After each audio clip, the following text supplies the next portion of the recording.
sudah ambil beberapa contoh. Salah satunya jika kita bandingkan dengan Malaysia, kita belum memiliki dukungan penuh seperti insentif kebijakan. Kami dulu waktu di Bank Indonesia sempat membuat proposal tax insentif yang kami ajukan ke Badan Kebijakan Fiskal Kementerian Keuangan. Sampai saat ini belum dapat respon. Karena kalau saja kita dapat insentif tax, saya ambil contoh pada produk KPR saja. Kalau ternyata kita dapat tax holiday, saya rasa sangat besar manfaat. Yang kedua, penyamanan rate tax pada produk berbasis bagi hasil. Kalau mungkin Bapak Ibu yang belum terinformasikan, tax yang dikenakan pada dividen saham, ya dividen saham itu kan ekivalen dengan mudharabah ya. Tax yang ada di dividen itu sekitar kalau tidak salah sekitar 5%. Saya nggak tahu bagi hasil kena berapa Pak di bank saya pajaknya 20%. Padahal sama-sama kalau dilihat angkanya sama-sama udah rubah ya. Jadi kalau Bapak Ibu yang beli saham pada IPO ya, itu ekivalen sama dengan udah rubah. Tapi kalau Bapak Ibu dapat untung dari punya saham berupa dividen, kena pajaknya itu 5-10%. Padahal kalau Bapak Ibu deposito ke bank syariah dengan akad yang juga sama udah rubah, karena taxnya itu 20%. Kami sudah ajukan kepada BKA. Tapi belum ada. Nah, kalau diekvivalenkan, mudah-mudahan pricing pada produk bank syariah jadi lebih kompetitif lagi. Kenapa lambat? Kita belum punya insentif. Yang kedua,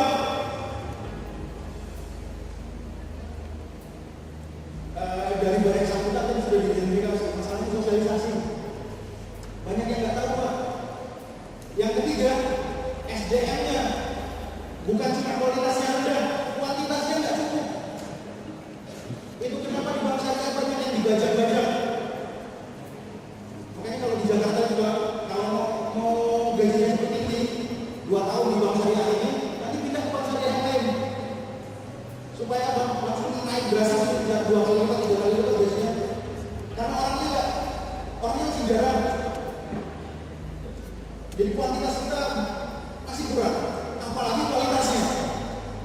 Bapak Ibu bayangkan, masuk ke bank syariah, contoh kasus saya telepon bank syariah saya bilang saya mau beli perubahan mobil. Terus dia bilang, Pak, beli mobilnya di mana? Di dealer itu.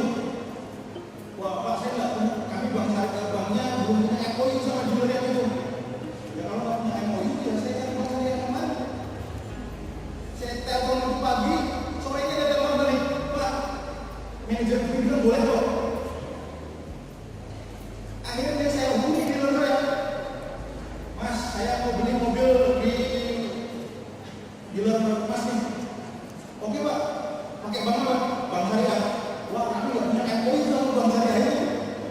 Ya kalau Mas nggak mau jual, ya saya cari dealer lain. Akhirnya besok paginya dia telepon saya, Pak bisa nggak Pak? Ingat Pak, konsumen itu aja. Besoknya bank syariah itu bilang, Mas sudah oke nih, tinggal Mas bayar DP-nya ke dealer. Saya langsung senyum. Kalau saya bayar dealer langsung ke dealer, bayar DP langsung ke dealer, itu sama saja saya yang beli. Saya kasih tahu banknya, Mas, saya beli barang ini dari bank, bukan beli dari dealer, karena ini perubahan. Bank saya loh. Akhirnya saya tunjukin caranya, kata banknya, saya beli dari Mas. Kalau Mas butuh DP, saya kasih uang ke Mas. Nanti Mas yang bayar ke sana. Biar akadnya jelas. Ya. Begitu juga lanjutannya seperti apa? Akhirnya merubahnya pakai wakalah uang perubahan karena barangnya langsung diberikan kepada saya, bukan kepada bank. Artinya apa Bapak Ibu sekalian? Masalah kita juga terkadang orang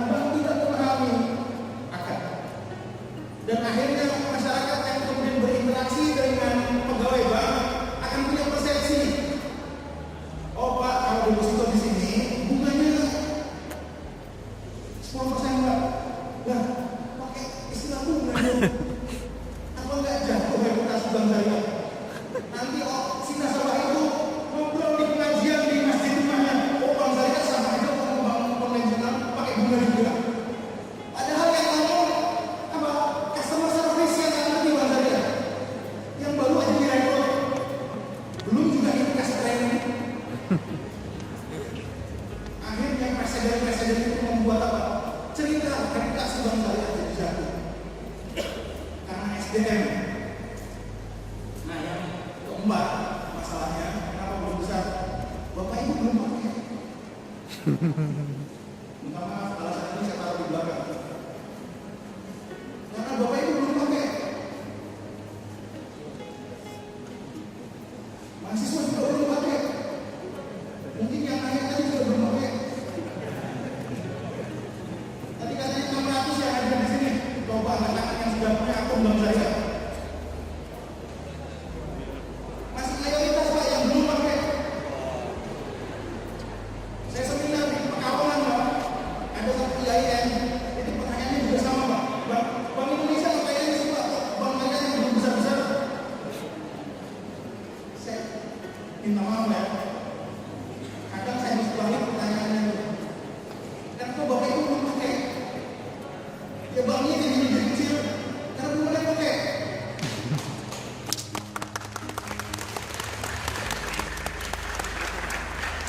Apalagi di sini komunitas Islam lagi.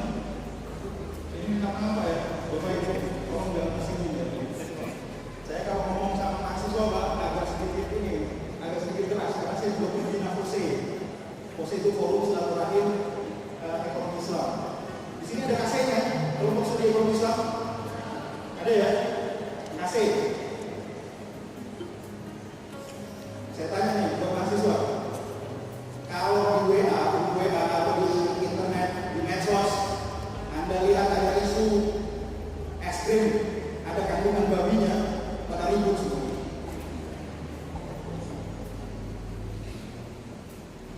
Tapi isu ada kandungan riba di dompet-dompet kalian, nggak ribut.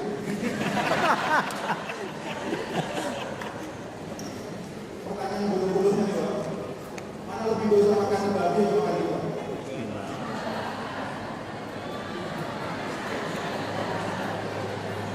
Makan babi masuk dosa besar Pak, ini pertama tanpa mengurangi kejijian kita pada babi ya. Tapi makan babi secara hukum dosanya lebih kecil daripada makan riba karena riba itu masuk dosa besar. Tapi derajat kejijian kita itu lebih tinggi makan babi daripada makan riba.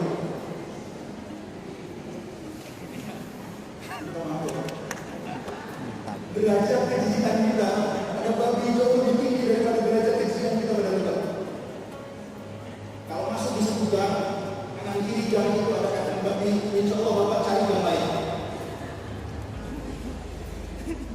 Tapi masuk dalam Sudirman, Indonesia, Jakarta, kanan kiri kandang riba, Bapak enggak begitu.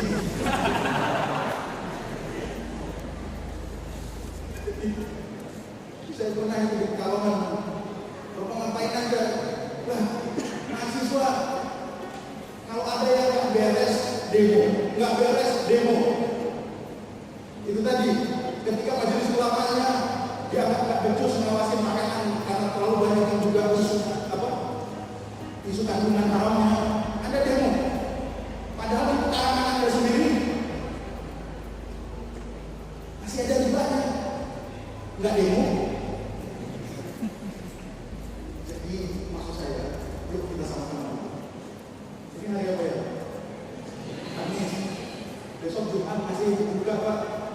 Cabang-cabang kantor bank syariah ini buka akun bank syariah.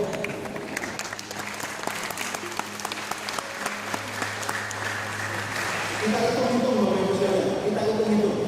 Kalau saja seluruh universitas dari SAIN, IAIN, UIN itu bayar SPP-nya lewat bank syariah, bayar gajinya lewat bank syariah, haji lewat bank syariah, madrasah dari ibtidaiyah, sanawiyah, aliyah, semua lewat bank syariah, SPP-nya bayar gaji guru-gurunya, semua lewat bank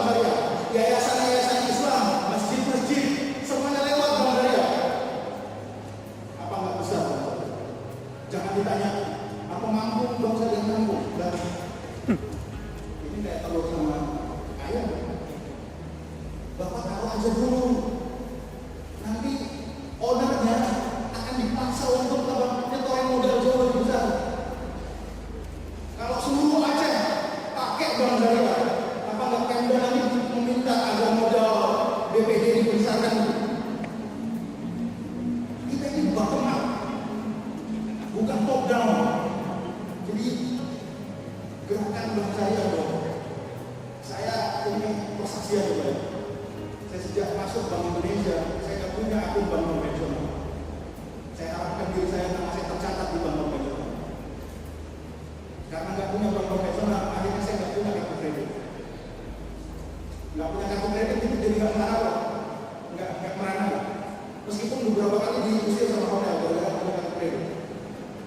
Saya diundang ke Dubai, ke Maldives, ke Iran. Selalu kalau masuk hotel itu, can I have your credit card please? Saya selalu jawab, I don't have any credit card. Saya cuma punya debit card, Islamic debit card. Oh sorry, we cannot use it. Coba pakai otak yang sehat. Masa orang yang punya duit ditolak, sementara orang yang mau hutang dia mati. Aku nggak gemes. Akhir gimana ini? Tapi yang diterima orang yang punya kredit atau kredit bukan kartu izin hutang. Saya nggak punya. Kalau di Indonesia beberapa kali diusir di hotel di Bali gara-gara punya kartu kredit. Kalau di dalam negeri gampang Pak, tinggal mau, oh berarti Anda menolak pegawai Bank Indonesia. Selesai. Tapi kalau di luar negeri, oh berarti Anda menolak pegawai Bank Sentral Indonesia. Who cares? Dia nggak kenal. Ya, di Dubai itu saya sampai, oke, can I talk to your manager please? Manajernya datang, tetap dia nggak bisa. Akhirnya apa? Can I use my cash money? Sure, you can use your cash money. How much? $1,500. Padahal itu untuk apa? Waktu itu saya diundang sama World Bank. Saya bilang, I suppose World Bank already settle my accommodation. Yes, already. But this is for minibar. Coba minibar buat kacang, buat mineral water. Minta deposit $1,500. Akhirnya uang saku dari Bank Indonesia pas persis $1,500. Saya kasih 3 malam saya nggak makan malam. Untuk bawa gemblong sama bawa kopi. Tapi kan begitu kan